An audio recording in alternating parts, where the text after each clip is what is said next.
আমি ডাকসুর ভিপি হিসাবে আপনাদেরকে আমি পরিচয় দিতে চাই না। ঢাকা বিশ্ববিদ্যালয়ের শিক্ষার্থীদের কাছে আমি ডাকসুর ভিপি হিসাবে পরিচয় দিতে চাই না। আমি একজন আমার বোনের একজন ভাই হিসাবে আমাকে পরিচয় দিতে চাই। আমার একজন ছোট ভাইয়ের বড় ভাই হিসাবে আমি পরিচয় দিতে চাই।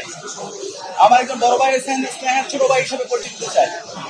আমার বন্ধুর একজন বন্ধু হিসেবে পরিচয় দিতে চাই। আমার পুস্তকের ছাত্র হিসেবে আমি আমাকে পরিচয় দিতে চাই। আমি কথা দিচ্ছি, সাদিক কায়েমকে আপনারা যেভাবে দেখেছেন, ডাকসুর ভিপি হওয়ার পরে তাদের পরিবর্তন হবে ইনশাআল্লাহ। শিক্ষার্থীদের যে কোনো সমস্যা, ব্যক্তিগত সমস্যা, পারিবারিক সমস্যা, ক্যাম্পাসের বাইরে যে কোনো সমস্যায় তার পরিবার যেভাবে পাশে থাকে, আমরা ইনশাআল্লাহ কথা দিচ্ছি ঢাকা বিশ্ববিদ্যালয়ের প্রতি শিক্ষার্থীর পাশে আমরা আমাদের সবটুকু দিয়ে পাশে থাকবো ইনশাআল্লাহ।